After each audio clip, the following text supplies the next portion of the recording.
నేను దళితుడిని కాదు, బీసీ కులానికి చెందామని, బట్ హక్కులను కూడా పనిచేస్తున్నాను చాలా 50 ఏళ్ళుగా. సరే, సుప్రీంకోర్టు తీర్పు ఇచ్చింది.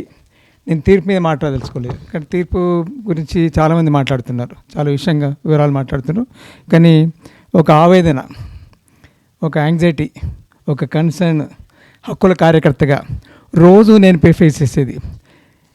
గత 4 ఏళ్ళుగా నేను హక్కుల కార్యకర్త దాన్ని పనిచేస్తున్నప్పుడు ప్రతిరోజు డక్కలి వాళ్ళ గురించి నేను తిరుగుతున్నాను. నిన్నగాక మొన్న సూర్యపేట పోతే 6 పోలీస్ స్టేషన్లో ఉన్నారు. ఇప్పటికీ వాళ్ళని డినోటిఫైడ్ ట్రైబ్స్ కానీ డక్కలి వాళ్ళు 7 ఏళ్ల క్రితం ఇబ్రాహీంపట్నం దగ్గర ఊరి పేరు మర్చిపోయినాను, ఒక బైండ్ల అబ్బాయి ఒక మాల అమ్మాయిని లవ్ చేసినందుకు తలకాయ తీసేసి కాల్ చేస్తున్నారు, కేసు కూడా పెట్టలేదు. రాయపోలు కావచ్చు. నేను వెళ్ళి గొడవ చేసి ఏసీపీతో గొడవ చేస్తే అప్పుడు కేసు పెట్టినారు. ఇవి ఇష్యూస్. ఆ ఇష్యూస్ బ్యాక్డ్రాప్లో నేను కొంత నా ఆవేదన చెప్పదలుచుకున్నాను. నేను తెలకపాములతో పనిచేస్తాను, తెలకపాముల కమ్యూనిటీని. ఆడవాళ్ళు పిక్ పాకెటింగ్ చేస్తారు, మగవాళ్ళు చిన్న చిన్న దొంగతనాలు చేస్తే ఇప్పుడు సెల్ ఫోన్లు. 46 కుటుంబాలతో పనిచేస్తున్నాను, కొందరు మారుస్తున్నాం పోలీసుల సహకారంతో. ఇప్పటికీ వాళ్ళు డినోటిఫైడ్ ట్రైబ్స్ లాగానే రోజు అరెస్ట్ చేస్తుంటారు, విపరీతంగా కరెక్షన్ పోలీసులు. ఇట్లా ఈ అనుభవంతో నేను చేసే ఒక అప్పీల్ ఏంటంటే, ఎప్పుడైతే కొన్ని అంటే ఈ సమూహాల్లో కొంత అడ్వాంటేజ్ పొందని సమూహాలు ఎప్పుడైతే ఒక భావ వ్యక్తీకరణ చేసినాయో అప్పుడే కనీసం కొంత మెరుగ్గా ఉన్న సమూహం ప్రతిస్పందిస్తే బాగుండేది. ప్రతిస్పందించలేదు. మాలాంటి వాళ్ళని కూడా పూర్తి డీప్గా ఇన్వాల్వ్ అయ్యి ప్రతిస్పందించలేదు. ఈ దీనంతా కూడా ఒక రాజ్యాంగ గొలుసు కట్టులో, కోర్టు కట్టులో పడేసినాం. నిజానికి మేధావులు కూర్చొని అట్లా కాదు ఇట్లా చేద్దాం, ఎవరెవరు వెనుకబడుతున్నాం. నేను ఒక గ్రామానికి పోయినాను ఇప్పుడు 4 ఏళ్ల క్రితం. అక్కడ ఒక ఈ అబ్బాయి డెక్కల అబ్బాయికి 3 ఎకరాల భూమి ఇచ్చినారు. అక్కడ పక్కడున్న ఒక వెలమైన రోడ్ ఇస్తలేడు, పెద్ద పోరాటం చేయవలసి వచ్చింది. ఒక గ్రామంలో నేను ఒక డెక్కల లైన్ తోటి ఏదో చూడడానికి ఆ జాంబోత్పురాన్ని చూడడానికి పోతే మేము పొరపాటున వాళ్ళకపోతే రానివ్వలేదు మమ్మల్ని. ఇది రియాలిటీ. హోమోజెనిటీ అని సార్ మాట్లాడినారు, నేను డిఫర్ అవుతున్నాను. ఇది రియాలిటీ. నేను చిన్నప్పటి నుంచి, మాది వడ్డేపల్లి గ్రామం, నేను చిన్నప్పటి నుంచి దళితులతో స్నేహితులు చూస్తున్నాను. ఇప్పటికీ ఈ మీద మిత్రుడు దగ్గర లెక్కుందో లేదు కానీ నేను తిరిగినాను. ఈ బైండ్ల వాళ్ళల్లో 0.4% లిటరేట్. మొత్తం 3 జిల్లాలలో 16 మంది మాత్రమే ఉద్యోగులు. ఈ మధ్య ఒక ఇన్స్పెక్టర్ అయినాడు, 4 టీచర్లు, ఒక 3 అటెండర్లు. ఇప్పటికీ గాడిద పాలు అమ్ముతున్నారు. ప్రతి వారం గాడిదలు ఎత్తుకపోయినని, మేకలు ఎత్తుకొచ్చిన కేసులు పెడుతుంటారు వాళ్ళ మీద. నేను కామెంట్ చేయడం లేదు. ఏ దళిత సంఘం ఇప్పటి వరకు, మీరు నాకు తెలియదు, ఇప్పటి వరకు వాళ్ళ గురించి మాట్లాడలేదు. మా సంస్థ రెగ్యులర్గా పోతుంది, కొంత ప్రయత్నం చేస్తుంది.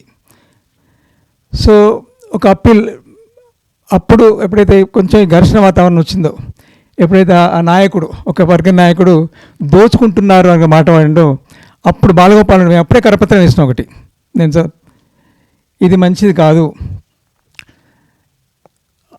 అన్యాయం జరిగిందని ఫీల్ అవుతున్నా కావచ్చు, మర్యాదగా చెప్పు, మంచిగా చెప్పు, ఇట్లా మాట్లాడొద్దని అప్పుడు చెప్పినాం. సరే, లీగల్గా కొంత బాలగోపాల్ గారు రాశారు, మీరందరూ చూస్తున్నారు. బాలగోపాల్ గారి ఆర్టికల్స్ కూడా కొంత సుప్రీంకోర్టులో వాడుకున్నారు. ఆయన రాజ్యాంగ పరంగా చెప్పే ప్రయత్నం చేస్తున్నాడు. మళ్ళీ మొన్న ఈ తీర్పు వచ్చిన తర్వాత కూడా మేము మళ్ళీ ఒక అప్పీల్ చేస్తున్నాం. దయచేసి సమయాన్ని పాటించండి. వాళ్ళు దోచుకున్నారు, వాళ్ళు తిన్నారు, వీళ్ళు తిన్నారు కాదు. ఎందుకంటే బయట వాతావరణం చాలా అన్యాయంగా ఉంది. ట్రోలింగ్లు చేస్తున్నారు, ఎవరు చేస్తున్న మాకు తెలియదు. నేను విమల ఒక సీడీ రిలీజ్ చేస్తే నేను రిలీజ్ చేశాను. నాకు ఆమె మీద కొంచెం గౌరవం ఉంది, బాగా పాటలు పడుతుంది. ఆ రాత్రి నుంచి భయంకరమైన ట్రోలింగ్లు, ఆమె నగ్న ఫోటోలు, వేషావృత్తి చేసి డబ్బులు పంపిస్తున్నాం అనే ట్రోలింగ్లు, ఎవరు చేస్తున్నా నాకు తెలియదు. అంటే దీన్ని ఇంతకుముందు చెప్పినట్టు దీన్ని అడ్వాంటేజ్గా చాలామంది తీసుకుంటున్నారు బయట సమాజంలో. ఆర్ఎస్ఎస్ వాడు ప్రతిరోజు పోరాటం మాకు.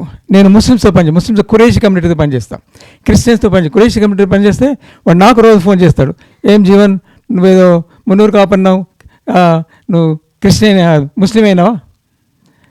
కురేషి కమ్యూనిటీ చాలా పూర్ ముస్లిమ్స్లో, వాళ్ళు మాంసం అమ్ముతుంటారు. అట్లాగే తెలంగాణ వచ్చిన తర్వాత 34 చర్చలు కూలబెట్టారు. మీకు తెలుసో లేదు, దాని మీద ఎవరు రాయలేదు, ఏ పేపర్ రాయలేదు. వివరంగా మా సంస్థ తిరిగి రాసింది, దాంట్లో పోలీస్ కేసులు పెట్టలేదు.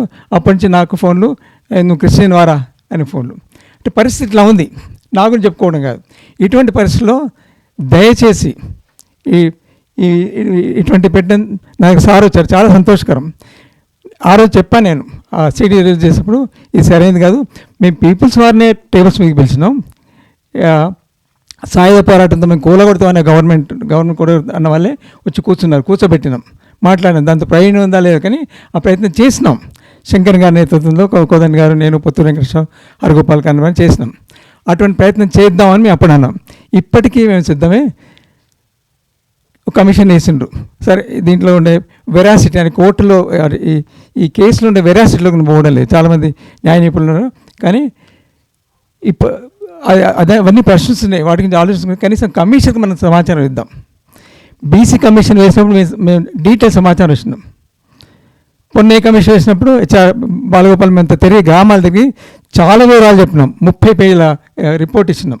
ఇట్లా ఉంది పరిస్థితి, ఈ స్కీమ్లు ఉన్నాయి, ఇట్లా ఉన్నాయి.